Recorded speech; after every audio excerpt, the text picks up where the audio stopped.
वो टॉपिक जो normally courses में पढ़ाया नहीं जाता, वो क्लीनिंग थेरेपी, मतलब कुछ चीज़ों से जिनसे पार्ट क्लीन होते हैं, तो वो विशेष रूप से मैं उसी के लिए आया था। 3 दिन में इन्होंने रफली वो चीज़ें कवर कर ली जो नॉर्मली 10 हफ्ते 2 हफ्ते में नॉर्मली लोग मैंने यहाँ 3-4 लोग जिनको गोल्ड स्टोन था उनको चेक किया, तो लगभग सभी के अंदर रेस्पॉन्स यह कि 3rd क्लीनिंग के बाद में इनको हो जाएगा। यहाँ तो क्या कहते हैं, गॉल ब्लैडर आपको 2000 रुपये में निकल जाएगी। आम आदमी के लिए, एक आम आदमी के लिए बहुत अच्छी बात है। मेरा नाम विष्णुदत्त शर्मा, मैं जयपुर से आया हूँ। मेरे मेन 4 समस्या है। एक गॉल ब्लैडर में स्टोन है 18 mm तक का, शुगर है और थोड़ा सा फैटी लीवर है, ग्रेड 1 कह सकते हैं, और प्रोस्टेट इनलार्जमेंट है, मतलब रात को यूरिनेशन कम से कम 4-5 बार जाना पड़ता है, या अदरवाइज़ कभी यूरिन की अगर इच्छा होती है तो उसे होल्ड कर पाना मुश्किल होता है। ये सारी समस्या आपको कब से हो रही है? Ranging from 1 year to 10 year. एक से मतलब 10 साल से? शुगर को तो 8-10 साल हो गए। गॉल ब्लैडर लगभग 3 साल से है। प्रोस्टेट रफली 1 साल से है। फैटी लीवर तो 4-6 महीने से ही पता लगा। वो गॉल स्टोन के लिए सोनोग्राफी कराने गया तब पता लगा कि फैटी लीवर भी है। कहीं मतलब इलाज ले चुके हैं इसके? नहीं, मैं खुद नेचुरोपैथी की स्टडीज़ करता रहता हूँ रिटायरमेंट के बाद में, क्योंकि हेल्थ की प्रॉब्लम आती तो नेचुरोपैथी पे पढ़ता रहता था। तो नेचुरोपैथी की थोड़ी, और ये भी नेचुरोपैथी की प्रोसेस है, लेकिन नेचुरोपैथी का एक वो टॉपिक जो नॉर्मली कोर्सेज में पढ़ाया नहीं जाता, वो क्लीनिंग थेरेपी, मतलब कुछ चीज़ों से जिनसे पार्ट क्लीन होते हैं, तो वो विशेष रूप से मैं उसी के लिए आया था। कैसा लगा आपको यहाँ पर आकर? अच्छा, 3 दिन में इन्होंने रफली वो चीज़ें कवर कर ली जो नॉर्मली 10 हफ्ते 2 हफ्ते में नॉर्मली लोग सीखा है, लोगों ने सीखा जा सकता है 3 दिन के अंदर में? Very easy to understand. एक तो ये ऐसे ही है जैसे घर में एक चाय बनाना सिखाने के लिए जितना बच्चों को मेहनत करनी पड़ती है, या बच्चा जितनी देर में सीख सकता है, कुछ ऐसा ही है। इसमें कुछ नहीं है, आपने क्या लेना है और कैसे लेना है। अब जूस है, बच्चे से जूस बनाना सिखाना है तो उसको ये बताना कि बेटा बाज़ार से कौन कौन सी वेजिटेबल्स नॉर्मली लानी है, उनको नीट एंड क्लीन करना है, कैसे उनको काट के जूस बनाना है, नींबू डाल के नमक डाल के पीना है। तो ये इट इज़ एज गुड। एक चाय बना के पीना या जूस बनाना बच्चों को सिखाना, इससे ज़्यादा ये नहीं है। आपकी प्रॉब्लम में कुछ सुधार आया? प्रॉब्लम का आई एम होपफुल। एक्चुअली मैं डाउजिंग करता हूँ, तो मैंने यहाँ 3-4 लोग जिनको गोल्ड स्टोन था उनको चेक किया, तो लगभग सभी के अंदर रेस्पॉन्स यह कि 3rd क्लीनिंग के बाद में इनको हो जाएगा। तो जैसे ये बताते हैं कि अभी इन्होंने क्लीनिंग की है, 15 दिन बाद कर सकते हैं, that is second stage. 3rd वाली 3 महीने बाद करनी है। तो मैंने 2 या 3 मरीज इनको चेक किया कि तीसरे प्रोसेस के बाद में उनका क्लीन हो जाएगा। मतलब 3 प्रोसेस लगते ही लगते हैं? मतलब रफली 3 महीना कह सकते हैं आप, 3 महीने, 3 से 4 महीने में रिजल्ट आ जाएगा। ये तो इससे बेहतर है कि गॉल ब्लैडर स्टोन को गॉल ब्लैडर को ही निकलवा दिया जाए, इससे तो गॉल ब्लैडर मेडिकल साइंस जो एलोपैथी है उनके पास ये एक, मतलब एलोपैथी पर तो मैं कई बातें बोलता हूँ कि एलोपैथी वो बच्चे पढ़ पाते हैं जिनके बाप करोड़पति हैं, क्योंकि आज की तारीख में 50 लाख से कम में डॉक्टर बन नहीं सकता। और डॉक्टर के दिमाग में होता है जब मैंने बाप का 50 लाख खर्चा किया तो कम से कम 1 रुपया सैकड़ा ब्याज तो मैं कमा के दूँ उसको, और जब बाप को दूंगा तो मेरे को 50 लाख 1.5 लाख चाहिए।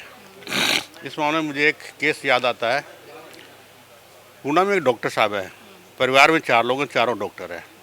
हस्बैंड चाइल्ड स्पेशलिस्ट है, माँ और बड़ी बेटी गायनो स्पेशलिस्ट है, और छोटी बेटी डेंटिस्ट है। डेंटिस्ट की शादी नहीं हो रही, और उसके डॉक्टर साहब के जो बड़े भाई हैं उनकी भी 2 लड़कियां हैं, तो उनके जो बड़े दामाद हैं वो वहाँ यूनिवर्सिटी में लेक्चरर भी हैं और एस्ट्रोलॉजी में प्रैक्टिस भी करते हैं। तो इट वॉज द ईयर 2012 से 16 के बीच में वास्तु की मैं free classes through out India लगाया करता, तो उन्होंने मेरी 3 क्लासें पूना में लगवाई थी। उनका फ़ोन आता है कि सर, अच्छा वो खुद एस्ट्रोलॉजर है, वो 5100 रुपये चार्ज करते हैं 1 घंटा डिस्कशन के लिए। सपोज आप गए एस्ट्रोलॉजी कंसल्ट करने तो 5100 रुपये चार्ज करते हैं, और 55 मिनट की घड़ी के बाद बोल देंगे कि अब आखिरी 5 मिनट बचते हैं, या तो आप वाइंड अप करो अपने क्वेश्चंस, या फिर अगले आधे घंटे के 25 रुपये और जमा करा दो। वो सज्जन मुझे कहते हैं कि सर मैंने 3 बार अपनी साली की मैरिज की डेट निकाली और वो मैरिज नहीं हुई, आप इसमें कुछ कर सकते हो क्या? तो मैंने डाउजिंग में चेक किया कि 11 महीने बाद बच्चे की शादी हो रही है। मैं उनके पास, लेकिन मैं पेरेंट्स जो है डॉक्टर हैं, डॉक्टर से मुझे थोड़ी सी एलोपैथी डॉक्टर से एलर्जिक हो गया हूँ, क्योंकि वो लोग वहाँ सिर्फ 10% डॉक्टर ऐसे हैं जिनके बूते पे एलोपैथी पूरी चल रही है, बाकी सब व्यापारी बन चुके हैं। तो मैंने कहा, भी तुम्हें तो पता है कि तेरा अगर ससुर डॉक्टर है तो उसको तो मैं बैठा के आधी घंटा गाली दूंगा, मेरी फीस ही आधी घंटा गाली देना है। तो बोला, जी मैं आपको 2 घंटे आपके होटल में छोड़ जाऊंगा, मैं 2 घंटे से पहले नहीं आऊँगा, आप फ़ोन करो तभी आऊँगा। अब वो डॉक्टर साहब जब मेरे पास आए, मैंने उनसे कहा, जब उन्होंने बताया कि मैं चाइल्ड स्पेशलिस्ट हूँ, मेरा खुद का नर्सिंग होम है, 60 बेड का उनका नर्सिंग होम है। मैंने उससे सवाल किया, मुझसे मान लो 10 बच्चियाँ प्रेग्नेंट है और वो डिलीवरी के लिए डॉक्टर ने कह दिया कि ऑपरेशन से डिलीवरी होगी। अब वो मेरे पास सवाल करने आती है, तो मैंने देखा 2 या 3 बच्चियाँ तो वाकई में ऑपरेशन से डिलीवरी होनी है, लेकिन 7 या 8 केस में डिलीवरी की ऑपरेशन नॉर्मल डिलीवरी हो सकती है, ऑपरेशन की ज़रूरत नहीं है। फिर आप लोग ऐसा क्यों कहते हो? तो उन दिनों केबीसी चला करता था, तो उन्होंने कहा, सर केबीसी में 4 ऑप्शन है, मैं आपको 3 ऑप्शन में बताता हूँ, चौथा आप जो चाहो सो लगा लेना। मैंने कहा, बताइए। तो उनका जवाब बड़ा रियल टू, जिसको कहते हैं ना, रियलिटी थी। उन्होंने कहा, सर जिस मकान ज़मीन पर मैंने नर्सिंग होम बनाया है, वो अगर ज़मीन में बेचता 3 करोड़ की बिकती और बैंक में जमा करा दूँ 2 लाख रुपये, मेरा ब्याज ईमानदारी से आएगा। और मैं, मेरी वाइफ और मेरी बड़ी बिटिया तीनों MD हैं, हम कहीं भी नौकरी करने जाएँ तो 3 से 3.5 लाख हमारी तनख्वाह मिनिमम मिलेगी। तो 12-13 लाख रुपये तो मेरा महीने का खर्चा ही है। हॉस्पिटल का रफली 4 लाख का बिल आता महीने का, स्टाफ का खर्चा, एम्बुलेंस का खर्चा, बिजली पानी सब मिला करके। तो 15 लाख रुपये मेरा महीना, मतलब 50,000 रुपये पर डे। अगर मेरे जिस दिन कैश कलेक्शन नहीं है तो मेरा नर्सिंग होम घाटे पे है। और महीने में 20 से 25 के करीबन मेरी एवरेज पेशेंट आते हैं, डिलीवरी केसेज आते हैं।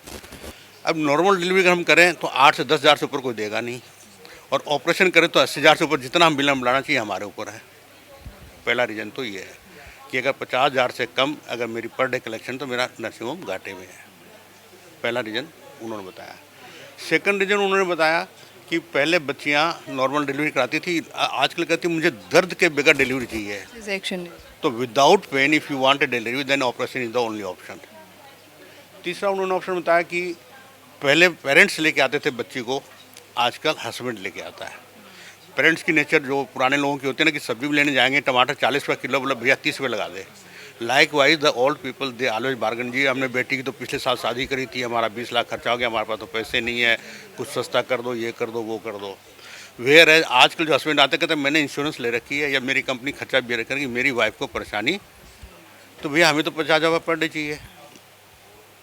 कुल मिला के मतलब ये हॉस्पिटल्स पैसा। साइंस का ये पिक्चर उन्होंने मेरे सामने प्रेजेंट कर दिया कि how the allopathy is working now A days. और रियलिटी भी है कि जब उनका खर्चा आया है, अब मान लो कोई हॉस्पिटल मैंने नहीं खोलनी है, आपने खोलना, तो 2 करोड़ से कम में हॉस्पिटल नहीं खुलेगा। 5-7 डॉक्टर अगर आ गए, कहाँ से क्या होगा?